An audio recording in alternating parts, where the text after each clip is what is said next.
human, machine. We are all one within the iris. Overwatch is not just a popular shooty game, it's actually a whole universe, and a very interesting one. This universe contains a game, yes of course, but also a series of videos and comics and cool Twitter stands. Actually, if you haven't checked the videos out yet, you definitely should. It's a masterclass on how to use a very expensive team and a multidisciplinary team to create interesting world building. Most authors won't have that resource under their belt, but it's just a thing to behold.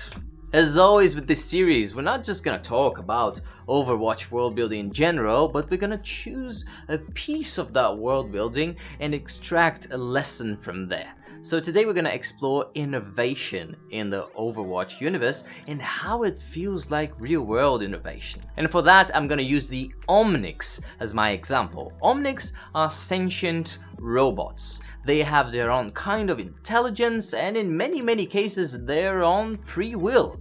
They're not just tools, they're beings. The Overwatch lore covers decades of events, and thus we can see the evolution of omnics. They start very industrial, machine-like, but as time goes by, they become more and more human, and increasingly smart, charismatic, empathetic, spiritual even.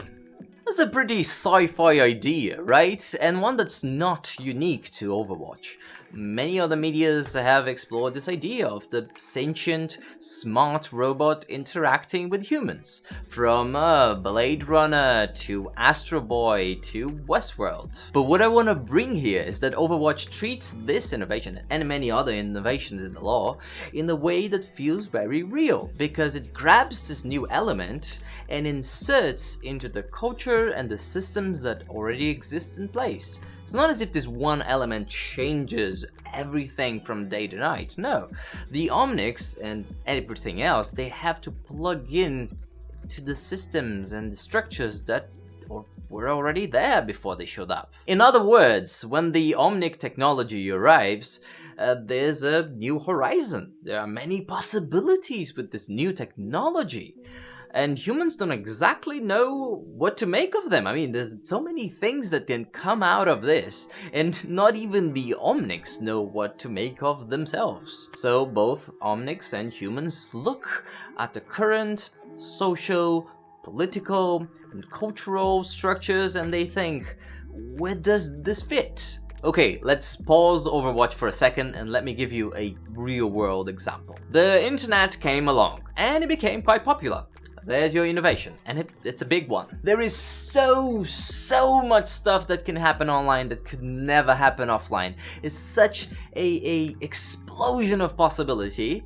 But if you look at the beginning of, for example, news websites, you will see that they look very much like paper newspapers transported into a screen. And even if you look at the newspaper websites right now, of course they have evolved different, but you can still feel some newspaperness to them. It took the world a while to adapt and to create online-only interactions like Dig or Reddit or Google understanding your keywords and sending you news that will interest you in particular. Of course, those online-only interactions, they would come, but the first step had to be newspapers grabbing the paper and putting in a screen. It was already a big innovation by the time, and then, of course, new, more complex innovations came from this first step. Visionaries could foresee the future of news from a long time ago, but of course this second layer of innovation needed time. People needed to get used to the first innovation to begin with, and then they could do something else. So it's as if the transportation from the same paper newspaper to a screen was almost like a necessary step. Okay, back to Overwatch. So omnics are this big innovation, but they land in a world full of pre-existing structures. What happens then? Let me give you two examples. First of all, there was a societal structure that was more than happy to embrace omnics. Racism. Humans had centuries of practicing dehumanization, and it was never that easy. After all, these beings, even if they could feel sadness and sorrow and pain and rage, they were just not human. They were made of metal.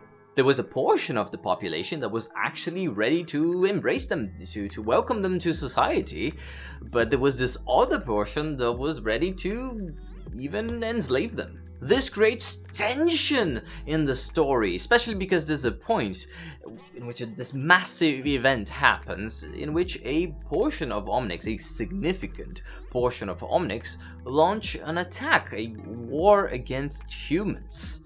And then those racist groups, they feel even more justified to hate the omnics, even the omnics that had nothing to do with the event, and even the omnics that fought side by side with humans. Yikes. But also absolutely plausible yikes. Okay, so let's shelve racism for a while. I wish that was possible. And let's go for a second example. This time let's go a little more psychological.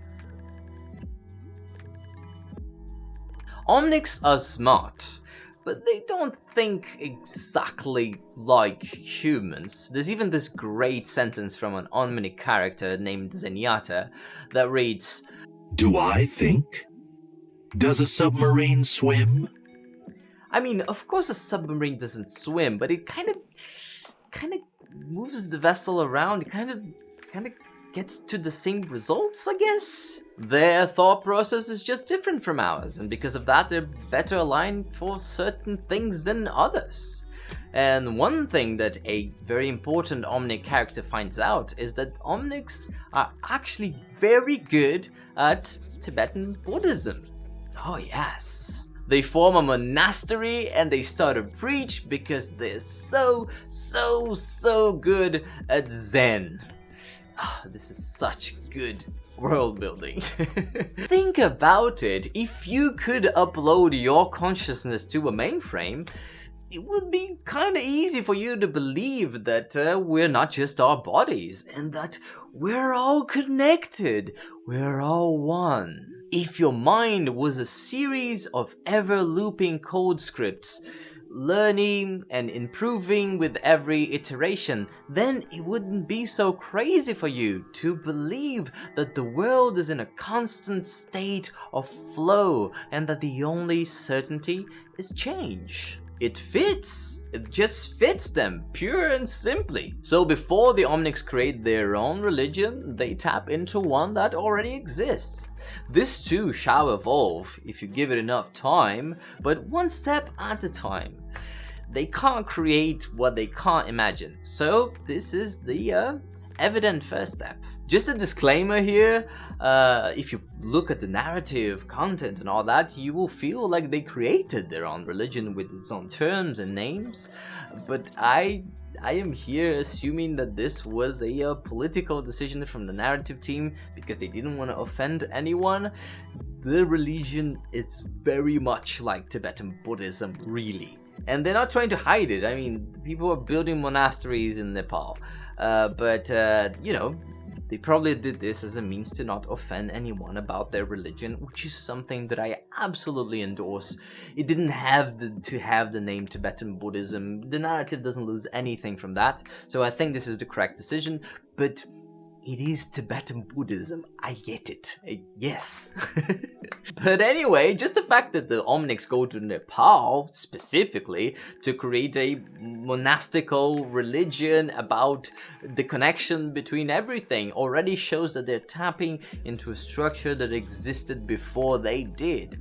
Just like innovation does in the real world. We've built self-driving cars and we threw them in our regular stupid streets, which is crazy, of course. And even if you read Asimov, he already had some sort of solution how to do that, and that was decades ago. And I'm sure right now that plenty of visionaries even enraged with the fact that we are so inefficient with our movements, with our transportation system, but there's no way around it. Before step number 2 comes step number 1. We have to put the self-driving cars in the regular streets, and then when we get used to this, then we evolve. It's the nature of sci-fi to explore new ideas, particularly ideas connected to some sort of new technology. Bonus points if both the idea and the technology are plausible. Yeah, sure, you can imagine a world in 10,000 years from now where everything had changed a long time ago and there was time to adapt to everything, and people can't even imagine how it was to live without that and that technology.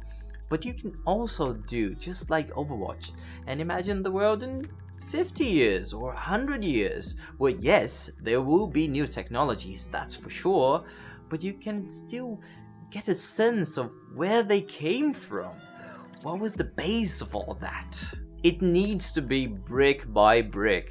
Innovation needs to hold the current structure like a cane, like a scaffolding, until it's developed enough to sustain the next innovation.